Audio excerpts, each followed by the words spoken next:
अॼु पाण सिंधी तख़लीक़ जे मसइलनि जो ज़िक्र कंदासीं। ही मज़मून तव्हांजे MDS यूनिवर्सिटी जे पाठ्यक्रम MA Sindhi previous J second paper pros and drama यानी गद्य ऐं नाटक में रखियल आहे।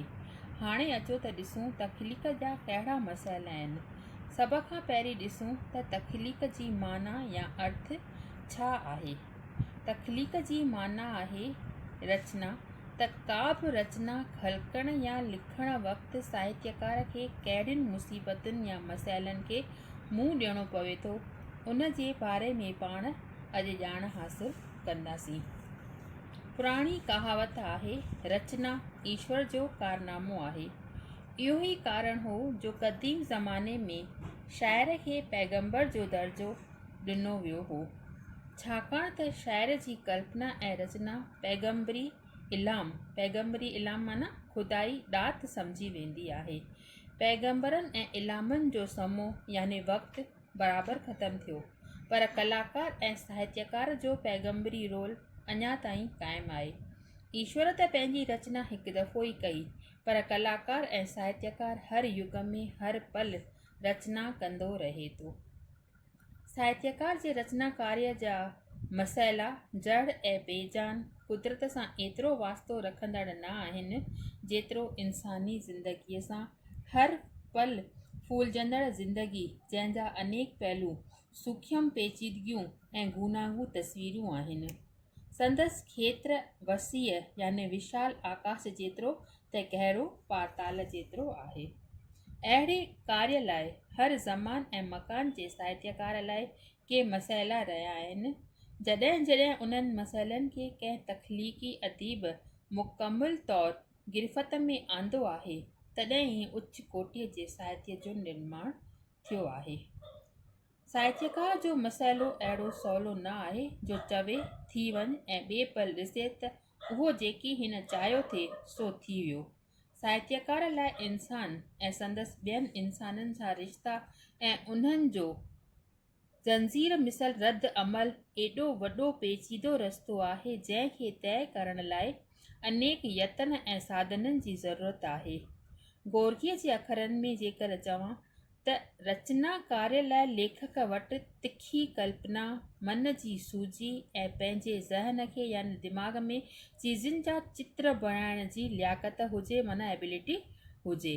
ऐं इहो सभु तॾहिं हासिल थींदो जॾहिं साहित्यकार जी चकास ऐं अभ्यास जो खेत्र तमामु कुशादो यानी वेकिरो हूंदो ऐं ज़िंदगीअ जो आज़मूदो गहरो ऐं भरपूर हूंदो। रचना जा मसइला त युगनि खां हर साहित्यकार खे पेश आया आहिनि, पर असांजे अॻियां अहम ॻाल्हि इहा आहे त अॼु जे मख़सूस माना निरालियुनि हालतुनि में हिकु अजीब परिस्थितीअ में सिंधी रचनात्मक साहित्यकार लाइ के अहिड़ा बि मसइला आहिनि जेके निजा संदसि आहिनि, जिन खे खेसि ई सम्झणो आहे ऐं वहिंवार में आणणो आहे। हिननि मसइलनि जो ख़ासि वास्तो इन हक़ीक़त सां आहे त सिंधी लेखक ऐं सिंधी जीवत पंहिंजी भूमीअ खां कटिजी दार थिया आहिनि। इहो आहे पहिरियों मसइलो त असां वटि भूमि पंहिंजी कान्हे। अलॻि अलॻि ज़मीनुनि जी टुकरनि में विरहाइजी दार माहौल ऐं माण्हुनि जे विच में रहणु भिन्न भिन्न माना अलॻि अलॻि असर झटे रहिया आहिनि। हिन तारीख़ी हक़ीक़त हिकु मनोवैज्ञानिक मसइलो पैदा कयो आहे।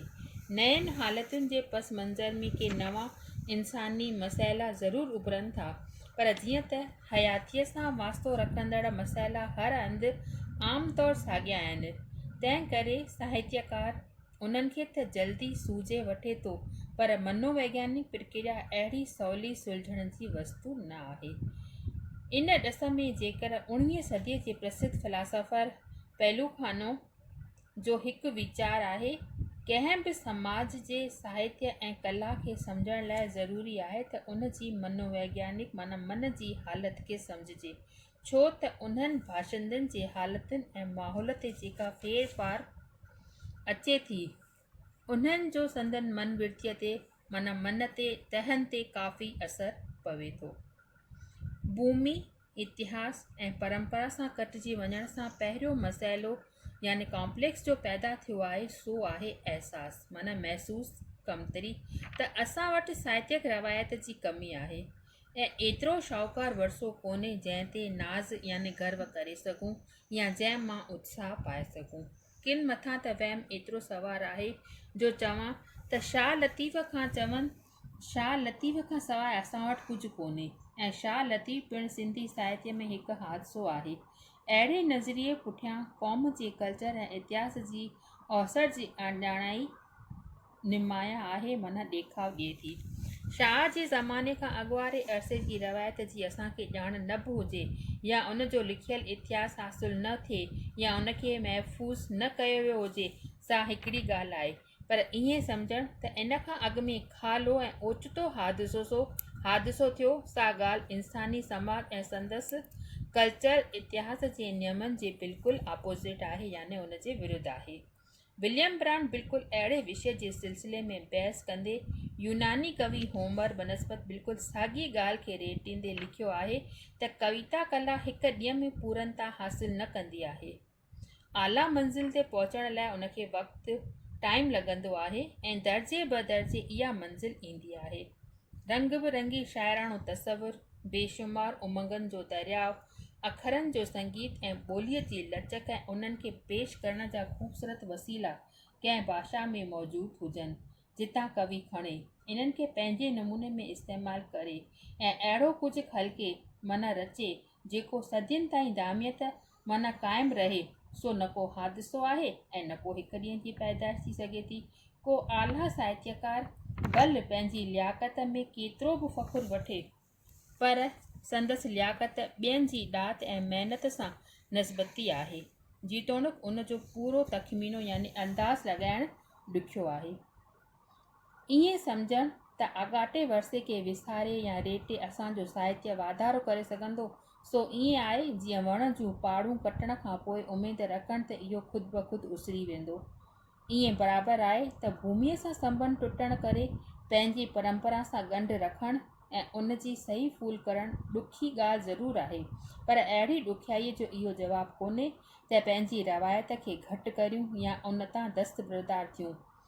माज़ीअ ऐं हाल जो हिकु अटूट ॻंढु आहे जंहिंजी अहमियत खे नज़र अंदाज़ न करिणो आहे। ॿिए तरफ़ वरी माज़ीअ जी पूॼा बि सिहतमंद नज़रियो न आहे।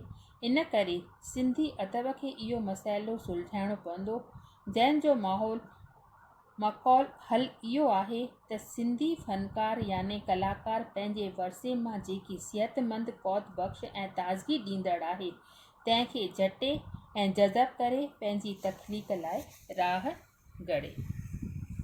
पंहिंजी रवायत जो रोशन पहलू हिकु अहिड़ी शक्तिय मिसल आहे जा नहर खे वहक ॾिए थी, पर हिकु ख़बरदारी ज़रूरु आहे त रवायत जे सिहतमंद पहलू ऐं रवायत परिस्थितीअ जे विच में सही अंतर सुञाणिजे ऐं सही संदो माना रिश्तो ठाहिजे।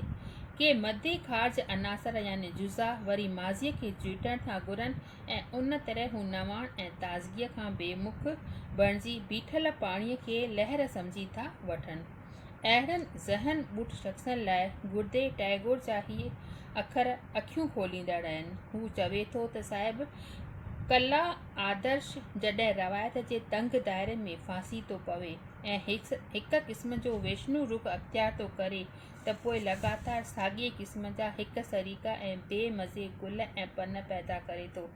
उनखे न ई को ज़िंदगीअ मां उत्साह मिले थो ऐं न ई वरी हू ज़िंदगीअ खे शाहूकार बणाइण जी तौफ़ीक़ रखे थो। हिन विषय ते सोचियो ऐं वीचारियो त छा इहा ज़िंदगी कंहिं अभाव जे असर हेठि खोयनि सुञी नथी लॻे। सुभाणे इन पहलूअ खे खणी वधीक जानकारी हासिलु करण जी कोशिशि कंदासीं।